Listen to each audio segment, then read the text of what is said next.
Brothers, I hope that all of you have read the article by Rastus Jones concerning the various proofs of God. He provides, I believe, 7 different proofs and 7 different definitions of who God is. I think the definitions are very important. Remember what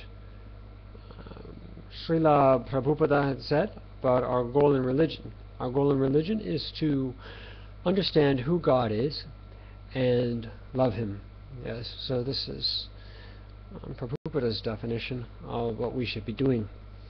Now, if you're just getting into continence, just getting into the no masturbation zone, you're very high testosterone or whatever it is that makes you feel very high flying and superior and in great health, but you might not yet start to have a sense that there is a spiritually controlled world outside of you, and that the very essence of the world outside of you is consciousness, and therefore the world inside of you, in your conscious state, is much more primary and much more important and much more vast.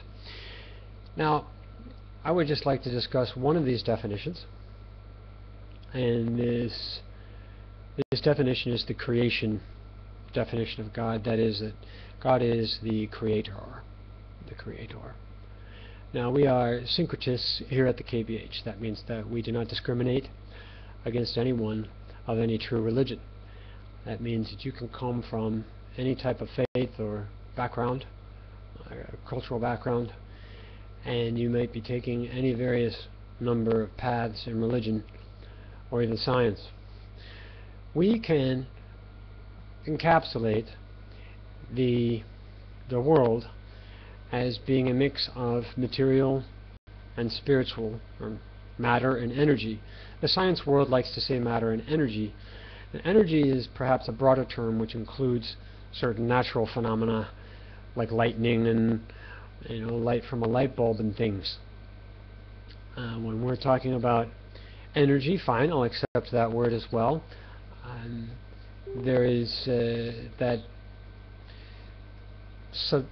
subtlety, you see. The subtlety is what makes energy more powerful usually.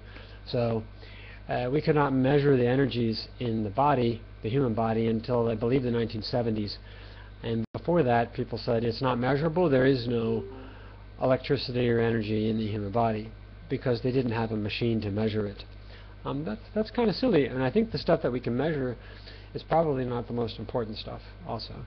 The more subtle it is, the more powerful it is. That's the law in the spiritual world. In any case, we're syncretist. So I'm not out here to try to prove the Christian God and that Jesus Christ should be your Savior, or that you should bow down to Krishna or to Lord Buddha or whatever it is. It's not about that. These proofs are proof of higher intelligence, greater consciousness. There's also the forest and the trees issue. The forest being, there are many aspects, there are many parts which can be considered as a whole, right? So if you're more of a Christian and you just say God is one, there's just one God, or you're a Catholic and you talk about the 3 aspects of God, it's the Trinity. Then you go to Hinduism and there's like 500, right? And they talk about all these aspects, but then they also still talk about God in Hinduism as well. And so we're not out to prove any one of these particular religious traditions. That's not the point. What we're here to prove is very basic, and this is what the ontological argument for God, which has never been disproven, which is logically solid, which remains there in the universities long after communism is mostly dead and a lot of other ideas have come and gone. The ontological argument is still there. And what is that argument? If something comes into being, then that means that it was created, and therefore there must be a creator or creators forests, trees, doesn't matter. Something comes into being, and then something puts that into motion, puts that into being. On our level, we're at a very low level of consciousness, so we create things on a small level. For example, this is a piece that I have a book of compositions for classical guitar, and that's an example of human creation. We can do things like symphonies. We can sew up our shirts, make beautiful clothes. We can write books and novels. There's a lot of fantastic creations that we can do in our own little world. However, I look at something like a plant, and humans are nowhere near creating stuff like this. We're talking about a difference of billions and trillions of times of degrees to get us to that kind of a level. And I think the absurdity is, if you're an atheist and you reject the ontological argument, then you're faced with the proposition that humankind, or even you yourself, whatever atheist you are, is the highest form of intelligence in the universe. And I find that hard to believe. Just looking at plants, even slugs or animals or ants, even small ones, the level of creative power in those things is very high. How do we define a thing, and how do we define that it has come into being? I think when we define a thing, we define it as something that has come into being, and after it has come into being, it begins to have a function. So there's a factory that produces my cell phone, and there are many people that work there. There's your forest, right? And we might see the forest as a bunch of trees, all the workers, the inventors, even the businessmen, the salespeople. But then as a whole, they are this company called Samsung, and they are driving the agents and the people who sell this. And when I get it, it comes into being. When I hit that power button, it turns on, and I make my first call, write my first message, do these first things. These are the functions. So it's these special functions that define that this thing has come into being, and it is in fact designed to do these functions. It cannot randomly perform these functions. These functions are difficult to perform. They require thousands, if not millions, of things in a complete process, and then all those things working together form a tool which works to serve a specific end. And this is why we know things are designed and they aren't evolved. And evolution, sounds nice because it sounds like progress, and they're just using a word that means progress, but that's not what they really mean. They use evolution to define two processes, which is mutation and selection. Neither of these processes produce anything. This is the central problem with evolution theory, is something posited as a cause of things existing that have functions, like animals, plants. You can't explain how these things began to have useful functions by saying they lost material, like in most mutations.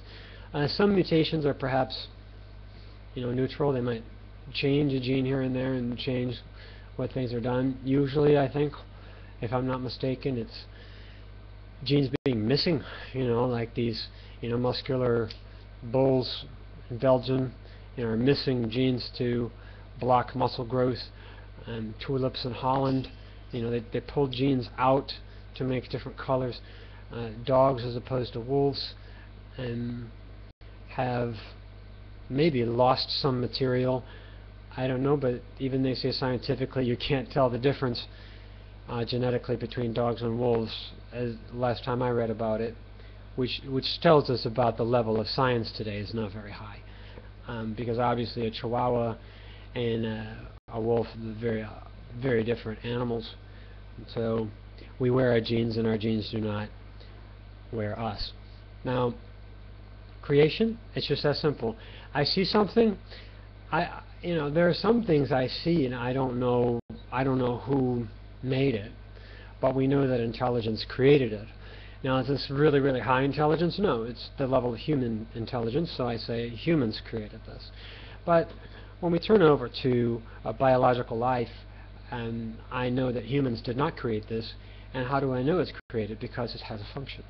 Because it has many, many practical functions, which are very complex, beautiful, interesting, and wonderful.